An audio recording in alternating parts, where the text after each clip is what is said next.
The reason this works is because your insulin stays constant. Third parties have validated that Bulletproof coffee doesn't move insulin at all. In fact, of 300 breakfasts they tested, it was the #1 breakfast that had no effect on insulin. Ways to amplify the benefits of their food as medicine with these time-restricted feeding windows. And literally by day 3, I felt fatigued. I felt like my sleep was disturbed. I felt like my cravings were on fire. Right. And it's #1, just a cup of black coffee. I'm going to recommend mold-free coffee as being better, but the amount of caffeine in 2 cups of coffee doubles ketone production, according to a study from UC San Diego. When ketones go up, I've got 2 studies about this that I reference in the book. When they go up just a little bit to 0.4 or 0.5, which is not full-blown ketosis. And when that happens, magically, your ghrelin, which is your hunger hormone, it drops, and CCK, a satiety hormone, goes up. So just black coffee is enough for some people to go, oh, I fasted without pain. The next level up from that, yeah, it's Bulletproof coffee. It won't change my life if every listener does or doesn't drink Bulletproof at this point. It's a successful company because the stuff works. But I'm going to talk about it in the context of making a fast easier. And no, you don't have to buy my stuff. You can take whatever butter and whatever, like the results might not be identical, but they'll be directionally accurate. And what you do there is you put a little bit of grass-fed butter and some C8 MCT oil. There are other brands who copied Bulletproof, although I've got to say mine is special, but whatever, right? You put it in there, you blend it. Now, people are saying, but you had calories. That can't be fasting. The definition of fasting is to go without. Most traditions that have fasting would actually tell you, oh, drink some tea. It wasn't water. Or put some salt in the water. Or have some lemon. There's all sorts of different ways of doing it. The reason this works is because your insulin stays constant. Third parties have validated that Bulletproof coffee doesn't move insulin at all. In fact, of 300 breakfasts they tested, it was the #1 breakfast that had no effect on insulin. And keeping your insulin stable is part of fasting. The next thing that's part of fasting is keeping autophagy, which is when your body goes in and digests its junk. You need to keep that high. Well, we know that if you don't eat protein, autophagy stays on. So now you have this coffee. It might have had 20 calories of fat. It might have had 100 calories of fat. It doesn't really matter because what you did is you boosted your ketones, you turned off hunger, and you maintained autophagy. And now you can make it through the fast without any distractions. Someone puts a muffin in front of you and you don't care. Whereas before, if you have water, you're like shaking wanting the muffin and maybe it'll win, maybe you'll win, but your willpower was depleted. And so if we want to be nice, this is an acceptable fasting hack that works.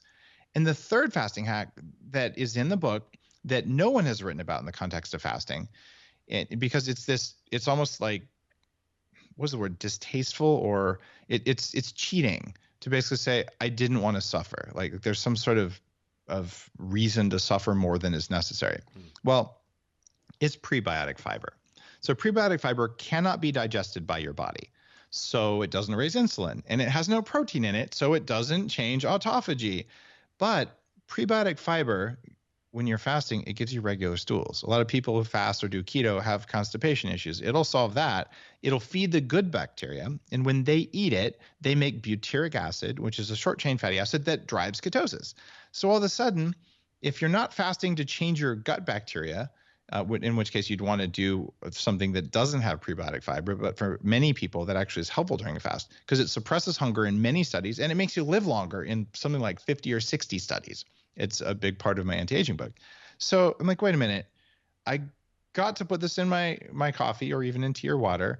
And if between prebiotic soluble fiber, not Metamucil, not sawdust, but the stuff that just disappears into water, plus a little bit of the right kinds of fat, plus some caffeine, if that means I didn't notice I was fasting and I got metabolic benefits of fasting and I did it over time, which made it easier for me to do a water fast if I decided to do that, why would I not take the easy road and get the benefits? Why would I not turn down my risk of diabetes, Alzheimer's, cancer, and cardiovascular disease without pain?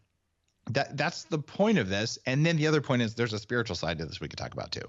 Yeah, it's interesting that you bring spirituality into the fasting equation. But just before we leave this topic, so prebiotic fiber, I think few people realize this, but coffee already has a little bit of prebiotic fiber in it. Yeah, 1 or 2 grams usually. 1 or 2 grams per cup. So what type of prebiotic fiber as the third fasting hack do you recommend experimenting with and putting in your coffee?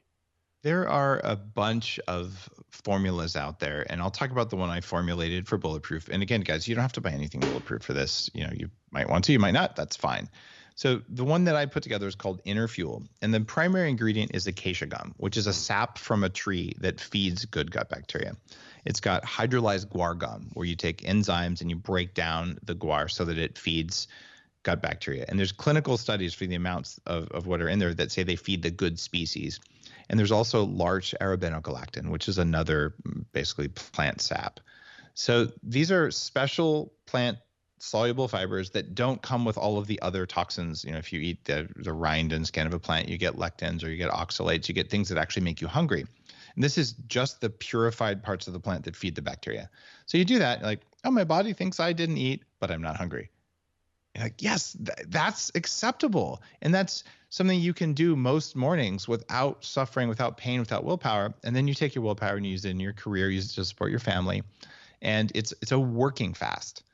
And you will, if you do that for 6 months, at the end of 6 months, you say, you know what, I could take it or leave it. Like, I built myself a healthy metabolism. Or maybe like me, it's going to take you 2 years because you weighed 300 pounds and because I was a vegan for a while, which really wrecked my cellular metabolism. I had to recover. So however it is, I know that if you do that regularly, your ability to say, some days I just have black coffee because I like it and that's it and I'm good to go. Other days you don't. For instance, today for me, it's about 1 p.m. This is book launch day. I started going on TV shows. I was on Good Day New York at 6 a.m. I've had black coffee today because I didn't have time to make it bulletproof, right? And it's okay. I'm still on. My brain's working just fine. And I'm going to be going all day on interviews. That's because my metabolism is trained. But if this was my first day fasting, I would be a complete garbage fire and I wouldn't be able to focus. So I really want millions of people to do this. Yeah. Something else. Go ahead. Well, I definitely appreciate that.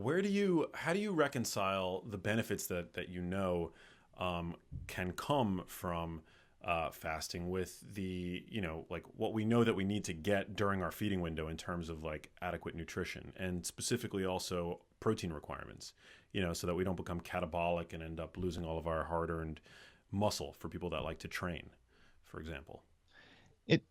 What you want to do is during your eating window is eat the same amount of protein and same amount of fat that you would eat for whatever your target is.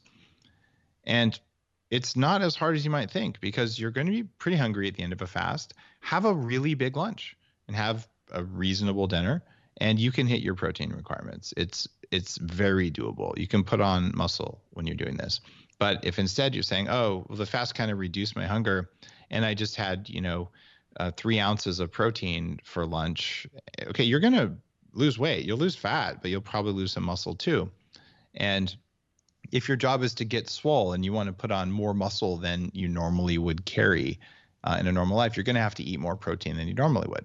Now, you'll look good for a while, but the long-term effects of being excessively muscular, it means that you've elevated your mTOR a lot, which is going to probably increase your risk of cancer and aging. So the ideal situation is fast for about 18 hours, lift, but not every day. So maybe every other day, every 3 days. Lift at the end of the fast, then eat lots of protein, some carbs, but not sugar, lots of fat, but not omega-6 fats. And when you do that, there's something called tripling down on mTOR. And this is my first big book in the Bulletproof Diet. And I talk about it some more in Fast This Way with some of the newer science. And mTOR is this neat compound. If it's chronically elevated, you're inflamed. But when it gets spiked up for brief periods, you put on muscle. And the 3 things we know that crunch it down, which is what you want to do, you suppress it, and then it comes bounding forward. And if you didn't suppress it, it doesn't spike very much. So you're suppressing it with fasting. You're suppressing it with exercise. So while you're exercising, it goes down. And when you finish exercising, eat, it goes up. And coffee also suppresses mTOR. So you're like, wait a minute. You mean I skip breakfast, have some coffee, end of the fast, I do literally 50 air squats, some push-ups, maybe a couple pull-ups. Okay, I've got enough. Those are the major muscle groups. And maybe you want to go do biceps or whatever, but it doesn't have to be a long workout. Do resistant bands or whatever, electrical stimulation, whatever makes you happy. Mm-hmm. And then like pound the protein, have some carbs to get your IGF-1 up, but not spike it. And then the mTOR comes surging forth and you put on muscle faster than you would otherwise. That's the way to combine exercise and fasting. There's a whole chapter in Fast This Way on how to do that. Yeah, so you talk about you talk about exercise at the end of your fast, which is very interesting because a lot of people I think are left wondering when reading about the benefits of fasting or the potential benefits of fasting, where and when to fit exercise within that paradigm. So you argue to fit it, to try to do it towards the end of your fast so that immediately after your exercise you can then crush the protein. And also because of that mTOR suppression and then rebound. The other thing is, if you exercise, say, in the middle of your fast, you probably can do it, especially if you're young, right? Young people generally have a lot more, we'll call it life force, vital energy, whatever you want to call it, just more resilience, right? Their cells have taken less hits, you've accumulated less toxins, and you can generally handle things. So if you do that, what's going to happen is the body's like, okay, I needed some glucose now because you just put a huge demand on me. How am I going to get glucose? How about I spit out some cortisol and adrenaline? And that will break down muscle and raise your glucose. Yay. Now the muscles are happy that they got glucose. So is the brain, except you just broke muscle down to do it. Not a good strategy. That said, if you have a choice between not working out and working out in the morning, you could just say, okay, today I'm going to work out when I wake up, and then I'm going to have breakfast and lunch and not have dinner and still do an intermittent fast. And that's okay. But I am not a fan of exercising and then staying fasted for long periods of time. Some people do it. Some people like it, but it doesn't seem to line up well with our biology. Yeah, I'm very aligned with that. When I work out fasted, which I actually quite enjoy doing, I feel like I get some energetic benefits from, the spike in catecholamine, neurotransmitters, and the cortisol. But immediately after the workout, I'm basically like running to get that first meal to break my fast with a really, a pretty high amount of protein generally. Like I prioritize protein, and then I'll sort of fill in the rest with fibrous carbs, maybe like a sweet potato or something like that. Yeah. So that's awesome. In your book, Fast This Way, you make a very important distinction that I want to touch on because I know we don't have a ton of time, but the distinction between hunger and cravings. Can you talk to me about that? I didn't know there was a distinction when I started down this path. And hunger is when you feel like you're going to die if you don't eat, and you're just thinking about food all the time, and there's this gnawing, ravenous hunger. And for me, I didn't know there was something else because that was all I ever experienced. And what causes cravings is eating the wrong stuff before your fast. And what hunger is a feeling that says, you know what? I probably ought to eat in the next couple hours, but if I don't, it'll be okay. So it's this sort of subtle sense, okay, it's time to refuel. And since most of us have been taught to eat stuff that radically triggers cravings, I picked out the 5 classes of food toxins that are most likely to cause cravings. And one of my favorites is kale. Kale is gross, but no one on earth has ever eaten a big kale salad.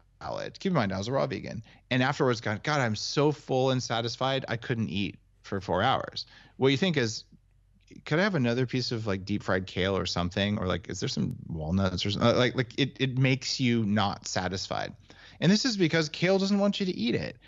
And now that I live on an organic farm with chickens and pigs and sheep, the pigs spit out kale. They know horses won't eat it. They're like, ugh. Right? But we eat it because we think it's good for us. And I'm not just picking on kale here. There's other classes of foods. If you eat leftover fermented soy or leftover pork or leftover fish, you're probably going to get a food craving afterwards because it was full of histamine, which is a neurotransmitter. It's also something that triggers allergies. So afterwards, it's like, man, I really want sugar. I have a craving for dessert. Right? What's going on there? Well, it's something you did in your meal made you hungry. If you eat a meal properly, you shouldn't want food for at least 4 hours. And so this is also oftentimes missing. If you wake up in the morning with gnawing hunger, it's going to be really hard to fast. And you have the gnawing hunger because of what you did at dinner last night. And so bringing those two together for people to understand is kind of an art, but I wanted to put that in a book.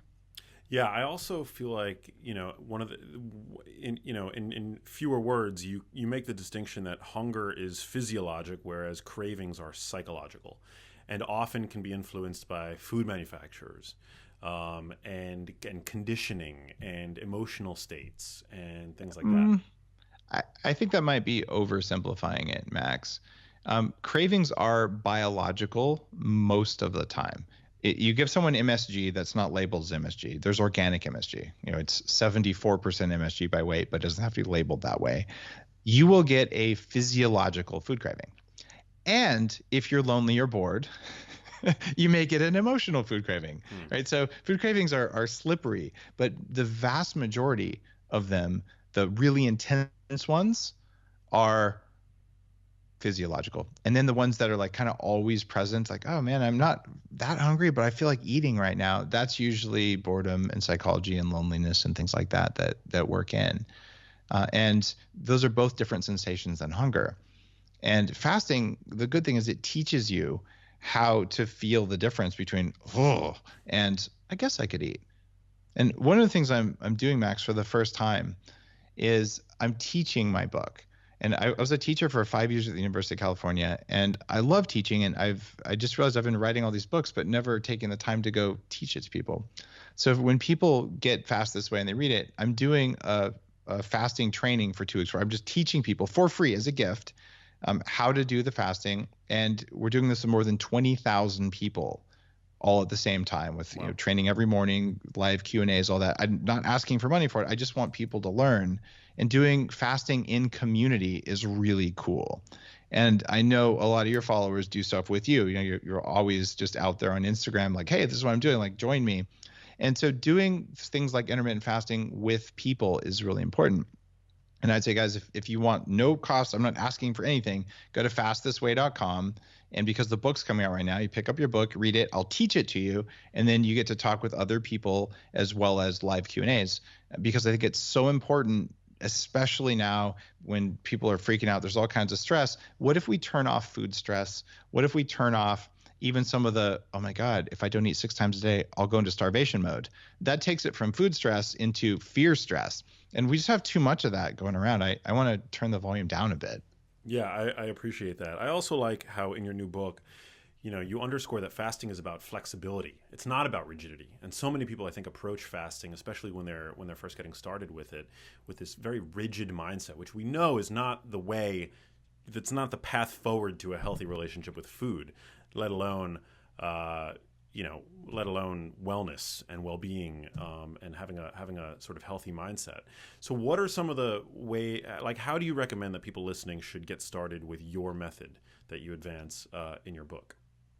The good news is I did not rebrand 14.8 or 16.8 or 14.10, 16.8. And there's a lot of people out there like, I'm gonna make up a cool name for this basic fasting.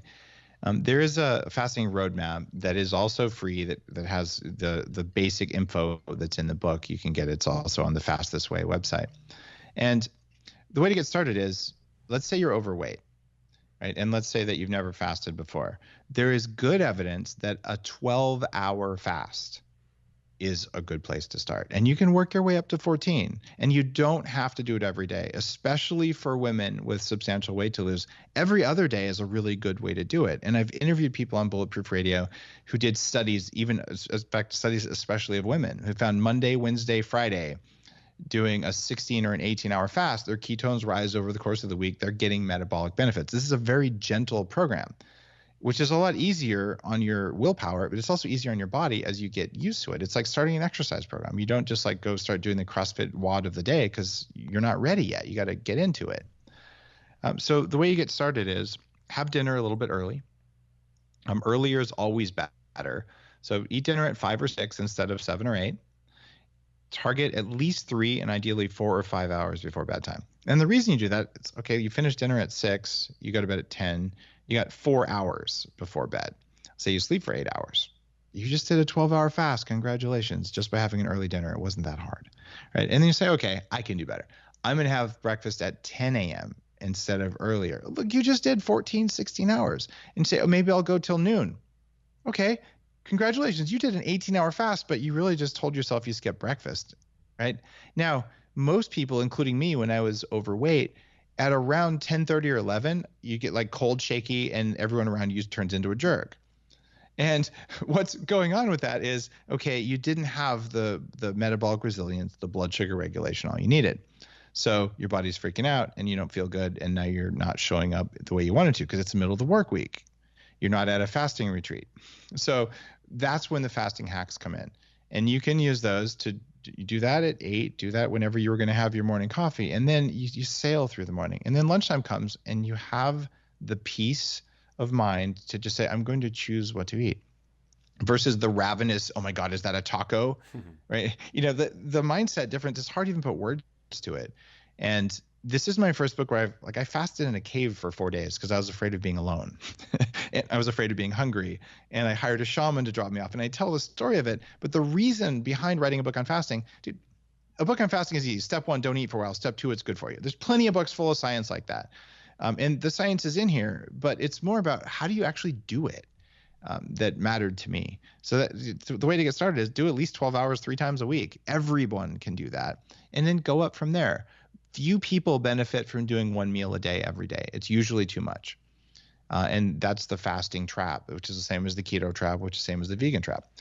If some of it's good, more must be better. And the truth with fasting, the truth with keto, the truth with even going on a low protein kind of plant-based thing, short periods of time, mix it up. And that seems to be what works better for almost everything. Yeah, I mean, fasting is a stress on the body. It's a type of hormesis. And I think that one of the amazing things about it is that it can foster anti-fragility, right? But as you mentioned earlier in the interview, if you're already dealing with a cup that's overflowing with stress, if your allostatic load is already very high, you've got kids screaming, you've got job stress, you're in the middle of a move, then those extended types of fasts, like the 1 meal a day, OMAD style fasting, could be too much for you. And that could actually, push you in the wrong direction. It could actually cause health problems as a result. It does. In fact, I just did a Clubhouse earlier, but I'm at Asprey on Clubhouse. Are you on Clubhouse yet?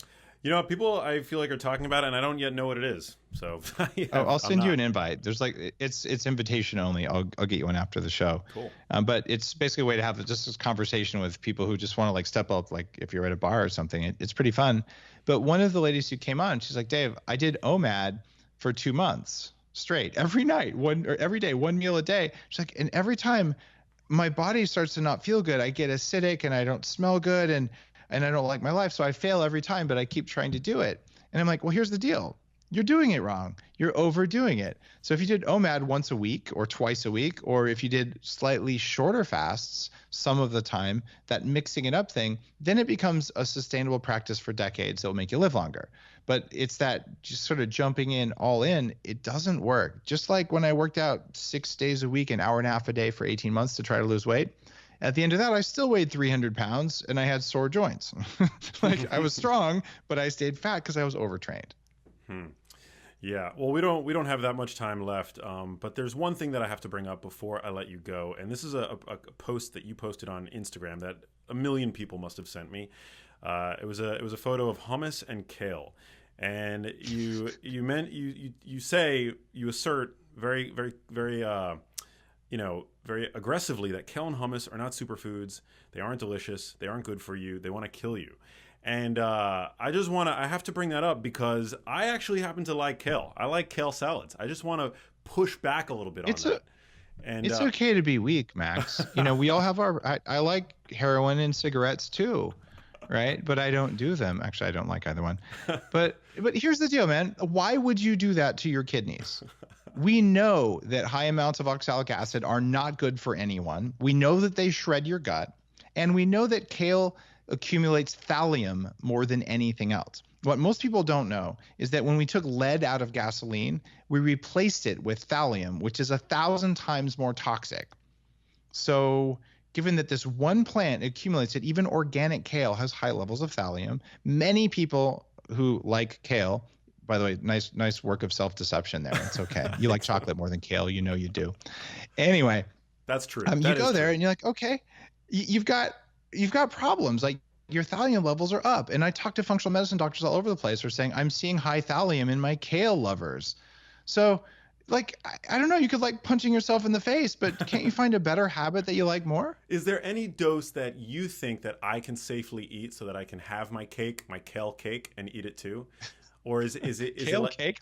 my kale I just cake? threw up in my mouth a little bit, man. That's the most horrible idea I've ever heard of. There's a supermarket that I go to close to my house called Erewhon. You might have heard of it. I'm sure some of my I love Erewhon. They're the Yeah. first place to ever carry Bulletproof. I forever hold them in high esteem. There you go. So they make a salad. It's a kale white bean avocado salad that I eat probably every day. I get a little bit of it, probably a cup of it every single day. You're telling me that that's going to kill me, Dave? I am telling you that if you keep doing that for long periods of time, and we look at your kidney function over long periods of time, we look at your oxalic acid levels over time, I'm telling you it's not doing you any favors. No, it's not going to kill you. But you know what? You can start smoking 3 cigarettes a day. It's not going to kill you. It might in 30 years. So what I am proposing to you, though, is that if you chose a different vegetable, that you would be more satiated and you would have better nutritionals as a result. Wow. So eating kale is the new smoking, according to Dave Asprey. You heard it here, folks. Eating French fries is the new smoking. A new study just came out about that. But eating deep fried kale, which is how most people have to eat it to make it palatable, they cover it in sugar. They cover it in basically nutritional yeast, which is another name for MSG. Much nutritional yeast has that problem. And then they cover it in bad fats, usually fried in sunflower oil or something. And they go, oh, look, I'm eating health food. Guys, stop deceiving yourself. It's not a health food. My pigs won't eat it.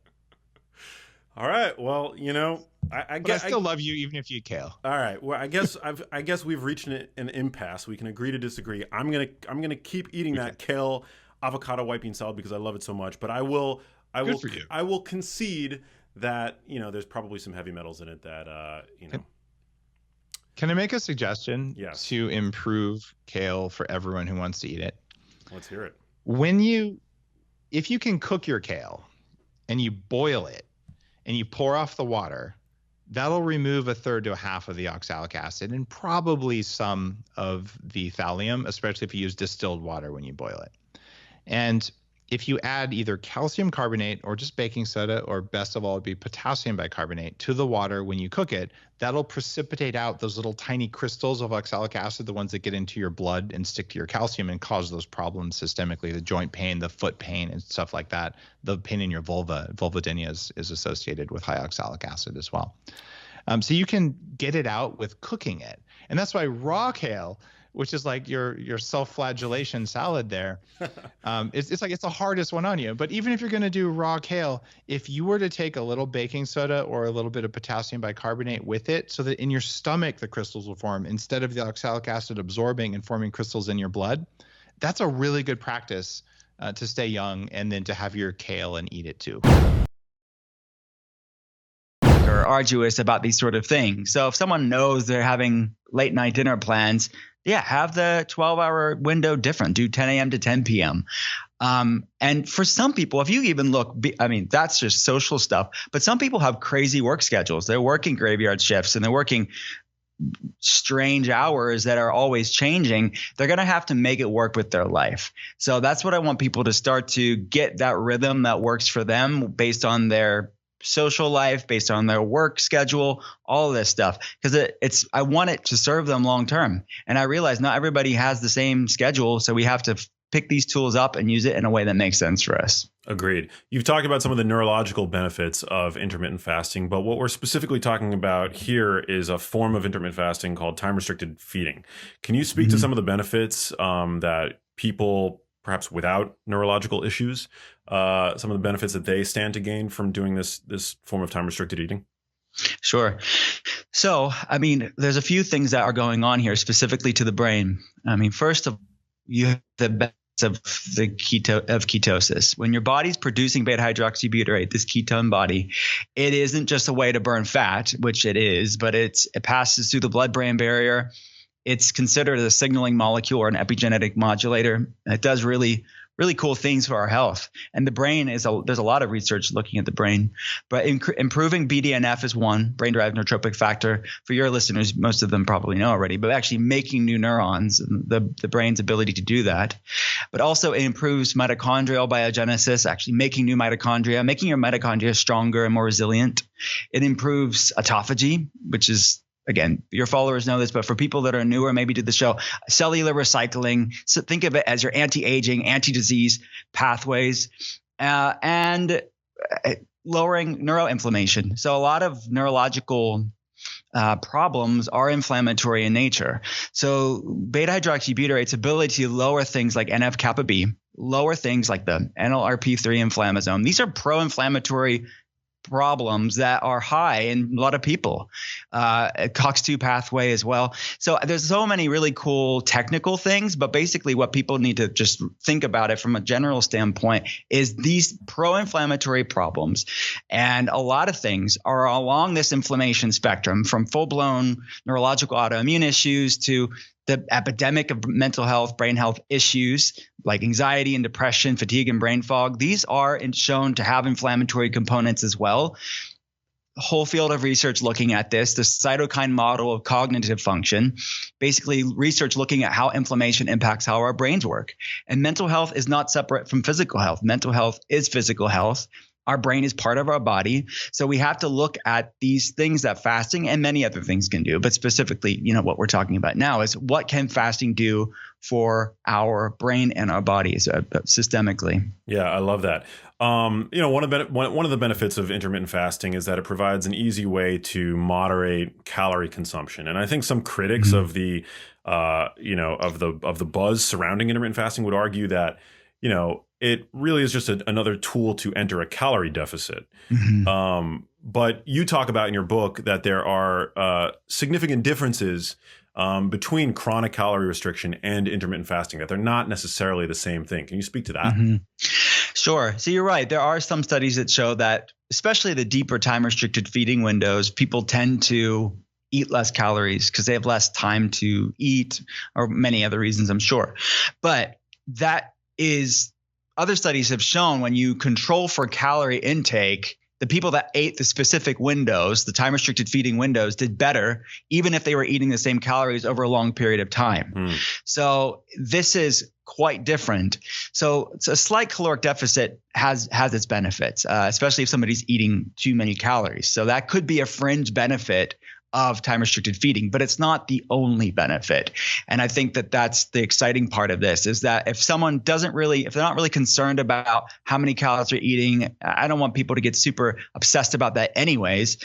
But I want people to really leverage the benefits of their food as medicine in really specific ways to amplify the benefits of their food as medicine with these time restricted feeding windows. So the chronic caloric restriction, if someone's really restricting their calories significantly over a long period of time, that's been shown to actually do the opposite of what people want. It can lower our metabolism, making it difficult to lose weight. And people are miserable with that too. And that's why most diets fail people. And it's not a way to live. I think for strategic, specific time periods, having a caloric deficit makes sense. But if we're talking about long term, the average person that's doing it, it is not fun. They're hangry, they're irritable. Because what are they doing? They're just decreasing the amount of kindling on the fire. You're still in sugar burning mode. You're not metabolically flexible. And you're just saying, I'm going to have less kindling on the fire now. And there's going to be times where your fire is close to going out or it's completely out. And there's only so long when people can grit their teeth and stick to some sort of punitive plan. So that's why I'm advocating for people to gain metabolic flexibility, because there is a grace there. There is a freedom there where people aren't so bound and so obsessed about food or obsessed with their weight. There's just this innate intuition of what their body loves and what it doesn't love. I also think it's a really great potential tool for people who, because food accessibility is such an issue these days that, rightfully is something that many people are now concerned about. The fact that not everybody has access to the kinds of healthful food that, you might have access to, or that I might have access to living in, the great cities that we live in. That intermittent fasting might provide sort of a way to see metabolic health benefits, whether or not you have access to the most pristine quality food, to me is a very empowering, nuance that, I don't want to get lost.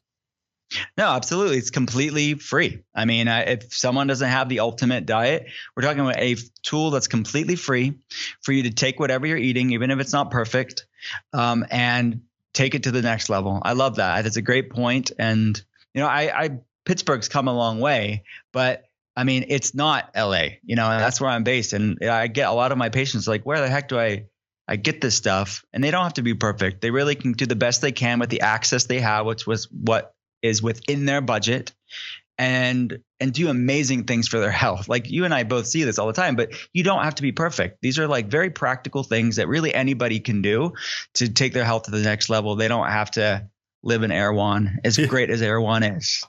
I should have a sleeping bag in the corner of Erewhon. I'm there that often, which is for people that don't know, it's a very overpriced supermarket in LA. But the value of Erewhon, I think, is in the hot food bar. For anybody listening, anybody who's listening to this who lives in LA will know shopping at Erewhon for groceries is for amateurs. But the hot food bar is, you get a great value, super healthy food, no grain and seed oils. Oh, totally. I go there as a restaurant. When I'm in LA, I'll just go there, act like the hot food bar is and I eat there. So it's just a nice, easy thing. And I like their keto, like dessert areas too. Like you can get things that you can only get there. Like the glow nuts, all these random things that I only see at Erewhon. I like that too. Yeah, I like glow nuts. Speaking specifically to some of the benefits, because you mentioned that you mentioned a study where they controlled for calories and they saw there were benefits for the people who were practicing time restricted eating. What are some of those benefits? I mean, is it in terms of metabolic health, or like what were some of the benefits that they saw? Well, I over these 4 weeks in the plan, I wanted to highlight specific benefits for each fast. So there's really some cool studies with these moderate time restricted feedings. If we're talking about like the 16 to 18 hour fast, that's what we do in week 2 in the plan.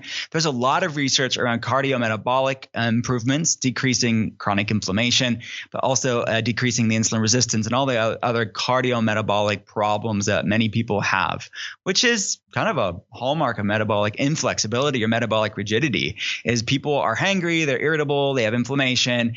And fasting is a great way to improve insulin sensitivity, lowering inflammation, a lot of the systemic things that we're talking about, and some of those neurological benefits that I touched upon. And then week 3, I wanted to highlight more of the deeper ketosis because it's an almost OMAD approach. It's 1 meal a day. And those deeper ketosis, whether you're starting with OMAD or even longer fast from that point, from an OMAD to even deeper fast, the stem cell activation, the autophagy activation, basically these more longevity benefits and long-term neurological benefits are really exciting. So that's what I wanted to highlight in week 3. And then week 4, we're loosening back up into the 12-12 with more clean carbohydrates. So it has its own set of benefits. I think that many women specifically do not do well with these deeper fasts forever and ever. So I want people to have these ebbing and flowing fasting and eating windows. So you're not like we hear any one of these amazing tools. Context matters and the specifics matter, right? So you have these tribal camps within our space that are like fasting's bad for women or keto's bad for women. And it's, well, how is she doing it? And who is she, first of all? Because there's you can't lump all women or any group of people into one category too, because is she struggling with PCOS or endometriosis or metabolic issues, or is she not and she's dealing with slightly sluggish thyroid and she's super lean? That's going to produce a completely different outcome, and they're all women.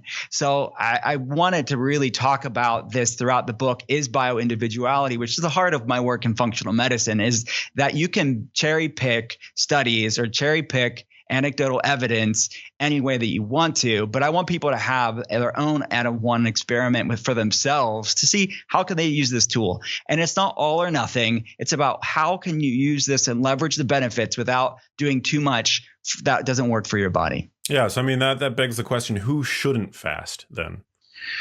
Well, it depends on how you do it. I think that as a light time restricted feeding, if you're calling that a form of intermittent fasting, I think anybody can do that. I don't think that that's a problem. If you're talking about these deeper time restricted feeding windows, most everybody can do that. It's just a matter of how much are you doing, because it's like working out. It's like when somebody starts working out, they're a little bit sore and that'd be like everybody saying, well, working out's not for me. Well, we know that that's not true. And you need to be more consistent for it to work for you. Now, are there wrong ways for people to work out for their body? Yeah.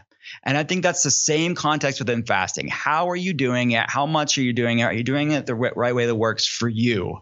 And that's that going back to that intuitive fasting component to it. It's like learning about your body. Where do you feel the best? Where's your energy levels? Where's your digestion? Where's your sex drive? Where's your sleep? Check in with your body on that instead of saying, well, it's all good or all bad. Well, truth's typically somewhere in the middle. And I want people to find that out for themselves. Where is their middle? Where is their sweet spot that these things really work for them? The only group of people that I would say should talk to their doctor or specialist are people with eating disorders, people that have had a history of some sort of eating disorder. Talk with your eating disorder specialist. Talk with your doctor. Now, there are many people that with eating disorders that do actually really well with this form of fasting because it's not super punitive. There is a flexibility and lightness to it. It's not like you're starving yourself. You're eating amply. And when you get better blood sugar regulation, you get rid of the cravings, you get rid of the hangriness, actually is a better place for most people to be at. With that said, I know every case is different. They should talk to their doctor and their eating disorder specialist with any changes to their way of eating. Yeah, would agree with that. Definitely appreciate the disclaimer. When during the fasting period, what are some of the things that are acceptable on your plan to be consumed? Are you advocating for is this like dry fasting? Are you able to have are you encouraging putting fat in your coffee or whatever? Like, what is coffee even okay? What is allowed and what's not allowed during the fasting window? This is probably the top question that I get, and probably a top question that you get too. Like, what breaks the fast? Everyone wants to know because they want these amazing benefits, but they want to see what they can get away with. And so here's the deal: is that my opinion is, as long as it doesn't have calories and there's no artificial sugar or sweetener in it, you can have it. So mainly tea, coffee, water would be like, okay, this is solid stuff that if anything, it's going to enhance your fast. Because if you're talking about the beneficial polyphenols and the beneficial catechins in things like tea or caffeine in both of them, they're going to increase lipolysis. They're going to improve autophagy and support autophagy or something. I think I talked about this last time with you, but Earl Grey tea has bergamot in it. Bergamot is a citrus from Calabria in Italy. It's in Earl Grey tea. That's been shown to support autophagy pathways too. So fasting supports autophagy. So does fasting, bergamot and fasting together. That's one way for you to even amplify the benefits of the fast with something like this. So I'm all for people having organic, clean coffee or tea, green tea or Earl Grey tea or black tea, something like that, or an herbal tea if someone's sensitive to caffeine. So those are all things. Now, does that mean that fatty coffee in the morning is going to cancel out their fast?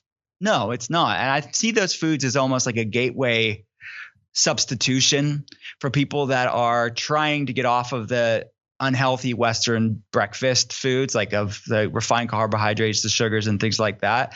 So I think it's a good segue for them because it's getting them healthy fats. It's having negligible effects on their blood sugar and negligible calories, really, if you're just having one of them. Now, if you're having like 5 or 6 of them, maybe that's a bit different, the amount of calories that is. But we're talking about one fatty coffee in the morning, MCT oil key, something like that, is fine too. It's not a problem. The one thing that you could, if you want to get super granular or wonky about, it's if you're adding in collagen protein. Again, small amount, is it that big of a deal? No. If someone wants to do it, they can have it. But pathways like mTOR, which has a lot of the longevity benefits and the autophagy benefits, really are the research is looking at regulating this pathway of mTOR, which I know you've talked about before too, but that's more sensitive to proteins. So if people want to err on the side of, I want to support longevity and autophagy and all these stem cell activation pathways, then they may want to consider not having that collagen protein or any protein during their fast. But other than that, I think that there's a spectrum of benefits. They're still getting most of the benefits when they're doing these things. But other than those things, I wouldn't have anything else. Yeah, just to offer my personal like N of one anecdote into the mix. I find that when I'm fasting, if I have like plain black coffee, which I'm fasting right now and I'm drinking an iced cold brew,